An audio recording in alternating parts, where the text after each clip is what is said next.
সত্যিকার মানুষ হতে হলে তাকে সংস্কৃতি চর্চা করতে হয়। শিক্ষার উদ্দেশ্য যেন হয় দক্ষ এবং মানবিক মানুষ তৈরি করা।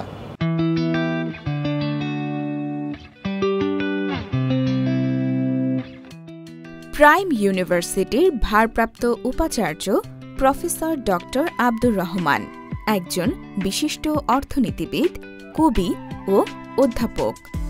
শিক্ষক ও প্রশাসক হিসেবে দীর্ঘ ৩ দশকের কর্মজীবনে তার রয়েছে বর্ণাঢ্য ক্যারিয়ার।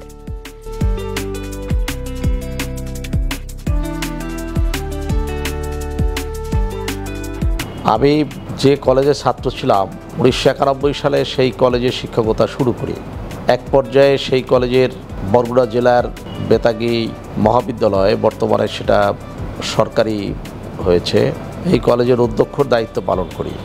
এর মধ্যে আমি ভারতের যাদবপুর বিশ্ববিদ্যালয়ে পিএইচডি করার জন্য চলে যাই। 7 বছর আমার পিএইচডির জন্য প্রয়োজন হয়। পিএইচডি শেষ করে আমি এসে অতীশ দীপঙ্কর বিজ্ঞান ও প্রযুক্তি বিশ্ববিদ্যালয়ের ব্যবসা প্রশাসন বিভাগের প্রধান হিসাবে দায়িত্ব পালন করি। একই সাথে এগ্রিবিদ্যুতেরও বিভাগীয় প্রধান হিসাবে দায়িত্ব পালন করি। তখন আমি সেখানের সিন্ডিকেটের মেম্বার ছিলাম। অতীশ দীপঙ্কর থেকে 2015 সালে প্রাইম ইউনিভার্সিটিতে অধ্যাপক হিসাবে জয়েন করি এবং ব্যবসায় প্রশাসন বিভাগের বিভাগীয় প্রধান, ব্যবসায় অনুষদের ডিন, পাশাপাশি বিশ্ববিদ্যালয়ের প্রক্টরের দায়িত্ব পালন করি। পরবর্তীতে মহামান্য রাষ্ট্রপতি কর্তৃক ট্রেজারার হিসাবে নিযুক্ত হই প্রাইম ইউনিভার্সিটির। একটি বিশেষ অবস্থায় বিশ্ববিদ্যালয়ের ভারপ্রাপ্ত উপাচার্যের দায়িত্ব দেওয়া হয় আমাকে 2024 সালের 22 অগস্ট। বর্তমান দিন পর্যন্ত প্রাইম ইউনিভার্সিটির ট্রেজারার এবং ভারপ্রাপ্ত উপাচার্যের দায়িত্ব পালন করছি। আমার বেসিক সাবজেক্ট ইকোনমিক্স। পিএইচডির আমার প্রথম টপিক ছিল The influence of sharing of the gaseous water on economy of Bangladesh and West Bengal in India, a comparative study. But sorry to say that after 2 years আমার visa এবং registration বাতিল হয়ে যায়। তারপরে নতুন টপিকের উপরে ভারতের যাদবপুর বিশ্ববিদ্যালয়ে একই বিভাগেই অর্থনীতির বিষয়ে problems and prospects of coastal agriculture economy of Bangladesh, এই বিষয়ের উপরে আমি পিএইচডি ডিগ্রি অর্জন করি। শিক্ষকতার পাশাপাশি লেখালেখিতেও আগ্রহ রয়েছে তার। সব্যসাচীর মতো সব কিছু সফলতার সাথে এগিয়ে নিচ্ছেন তিনি। একজন বিশ্ববিদ্যালয় শিক্ষক হিসেবে গবেষণা অপরিহার্য। গবেষণাবিহীন একজন বিশ্ববিদ্যালয় শিক্ষক শিক্ষকতা জীবনে সে তার নিজস্ব আত্মতৃপ্তি এবং দেশ, জাতি এবং শিক্ষার্থী কিছু দিতে পারে না। আমি সেই গবেষণার সাথে চলতে গিয়ে বিভিন্ন পত্রপত্রিকায় নিয়মিতভাবে লিখছি আমার বিশ্ববিদ্যালয়ের শিক্ষকতার শুরু থেকেই। আর সাহিত্য সংস্কৃতি চর্চা বলছেন, মানুষ হিসেবে যিনি সংস্কৃতি চর্চা করেন না তার মানুষ হওয়া একটু কঠিন। আমি যে যথার্থ মানুষ হয়েছি কথা আমি বলবো না, এটা ধৃষ্টতা। মানুষ হওয়ার চেষ্টা করা, কারণ আমরা জন্মগ্রহণ করি মানুষ হয়ে, তারপরে তো মানুষ হতে হয়। সংস্কৃতি চর্চাবিহীন একজন মানুষ, সে কোনো ধর্মের লোক হতে পারে, সে মুসলমান হতে পারে, খ্রিস্টান হতে পারে, হিন্দু হতে পারে বা অন্য ধর্মের হতে পারে, কিন্তু সত্যিকার মানুষ হতে হলে তাকে সংস্কৃতি চর্চা করতে হয়। যে কারণেই আমি ছাত্রজীবন থেকেই চেষ্টা করেছি সংস্কৃতির সাথে থাকা, আমার মা মাটি মানুষের সংস্কৃতির সাথে থাকা, বিশ্ব সাহিত্য চর্চা করা, বোঝার চেষ্টা করা এবং মেনে নেওয়া উভয় দিক থেকেই সংস্কৃতিকে আমি নিত্যদিনের চলার সাথী মনে করি। আর আমার বেসিক সাবজেক্ট যেহেতু economics is a social science, economics is a reflection of human society. তো হিউম্যান সোসাইটিকে বুঝতে হলে তো সাহিত্য সংস্কৃতিকে প্রথমত ধারণ করতে হয়।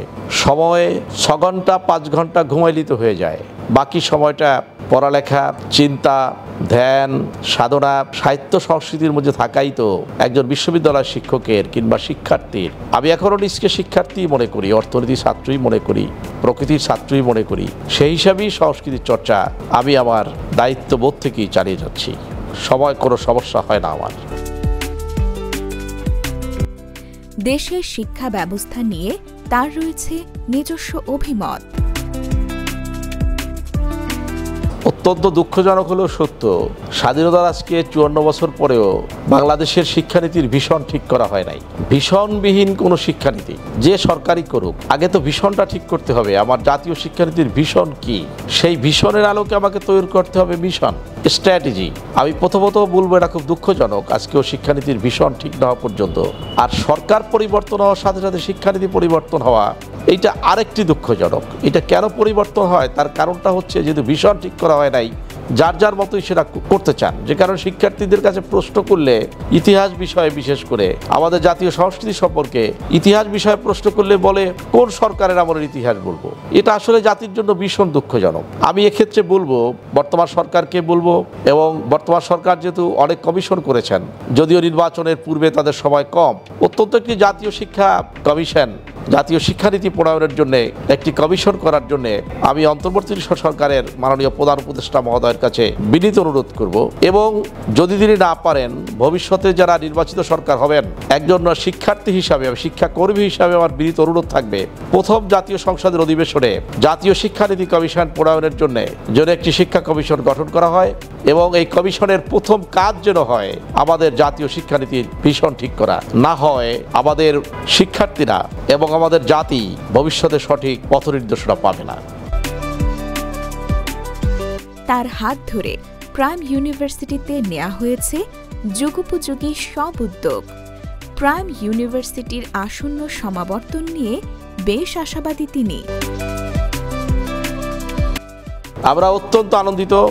ইতোমধ্যে মহামান্য রাষ্ট্রপতি আমাদের মাননীয় ভাইস চ্যান্সেলর নিয়োগ করেছেন। আমরা আশা করতেছি স্বল্প সময়ের মধ্যে তিনি যোগদান করবেন, এবং স্টুডেন্টদের মধ্যে ব্যাপক উৎসাহ উদ্দীপনা সৃষ্টি হয়েছে। শিক্ষক, কর্মকর্তা, কর্মচারীদের মধ্যে ব্যাপক উৎসাহ উদ্দীপনা সৃষ্টি হয়েছে এই আমাদের তৃতীয় সমাবর্তন কার্যক্রম নিয়ে। আমরা সমাবর্তনের কার্যক্রম প্রায় গুছিয়ে নিয়ে এসেছি। উপাচার্য মহোদয় যোগদান করলেই আমরা সরকারের কাছে, শিক্ষা মন্ত্রণালয়ের কাছে, মহামান্য রাষ্ট্রপতির কাছে আমরা তারিখ চেয়েছি। আমরা তারিখ পেলেই আমরা সমাবর্তন শেষ করব, এবং এটার কার্যক্রমও চলছে। এবং বর্তমান শিক্ষার্থী এবং প্রাক্তন শিক্ষার্থীরা যারা এই সমাবর্তনের আওতায় আসবেন, তারা অত্যন্ত আনন্দিত, অত্যন্ত উৎফুল্ল, এবং সারা অত্যন্ত প্রশংসনীয়। তিনি মনে করেন শুধু সার্টিফিকেট নয়, শিক্ষার উদ্দেশ্য হওয়া উচিত আরও বিস্তৃত। আমি জাতির উদ্দেশ্যেই বলতে চাই, বিশ্ব মানব সভ্যতাকে উদ্দেশ্য করেই বলতে চাই, শিক্ষার উদ্দেশ্য হচ্ছে মূলত, শিক্ষার যত সংজ্ঞা আছে তার মধ্যে উত্তম সংজ্ঞা হচ্ছে education means the behaviour change. আমি স্নাতকদের উদ্দেশ্যে বলতে চাই, বর্তমান প্রযুক্তি নির্ভর শিক্ষা, আধুনিক শিক্ষা, আধুনিকতা মানে জীবনের বাঁক ফেরা। রবীন্দ্রনাথ ঠাকুর বলেছেন আধুনিকতা মানে জীবনের বাঁক ফেরা। জীবনের বাঁক ফেরা মানে সভ্যতার বাঁক ফেরা। আমরা প্রযুক্তির দিকে বাঁক ফিরেছি। এখন প্রযুক্তি যেন আমাদেরকে ক্রমে আমাদের মানবিকতা, আমাদের মনুষ্যত্ব, আমাদের মা মাটি মানুষের সংস্কৃতি এবং একজন শিক্ষার্থীকে যথার্থ মানুষ হিসাবে পরিণত করতে যেন প্রযুক্তি ক্রমে বাধা হয়ে না দাঁড়ায়। প্রযুক্তি পথ চলার সাথে সাথে একজন শিক্ষার্থীর সামনে যেন সত্যিকার অর্থে হিউম্যান ফেস সামনে থাকে। এইটাই আমার হচ্ছে মূলত বক্তব্য। শিক্ষার উদ্দেশ্য যেন হয় দক্ষ এবং মানবিক মানুষ তৈরি করা।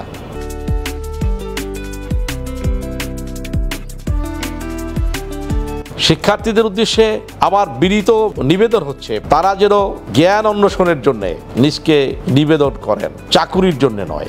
শিক্ষা মানুষকে জ্ঞান দেয়, জ্ঞান দেয় সচেতনতা, সচেতনতার বিপ্লব। এই বিপ্লব রাজনৈতিক বিপ্লব নয়, এই বিপ্লব হচ্ছে মনুষ্যত্ব জগতের বিপ্লব, মানবিক জগতের বিপ্লব। আমার প্রিয় প্রতিটি শিক্ষার্থীদের প্রতি আমার বিনীত অনুরোধ থাকবে, তারা এখানে শিক্ষা অর্জন করে, জ্ঞান অর্জন করে, সচেতনতা অর্জন করে তারা যেন বিশ্ব সভ্যতার একজন যোগ্য নাগরিক হিসাবে, মানবিক মর্যাদা সম্পন্ন নাগরিক হিসাবে নিজেদেরকে গড়ে তোলে, যাতে আমাদের আজকে বিশ্ব সভ্যতার যে সংকট রয়েছে এই সংকট দূরীকরণের জন্য যাতে তারা কার্যকরী ভূমিকা পালন করতে পারেন। ভবিষ্যতে প্রাইম ইউনিভার্সিটিকে একটি শ্রেষ্ঠ অবস্থানে দেখতে চান তিনি।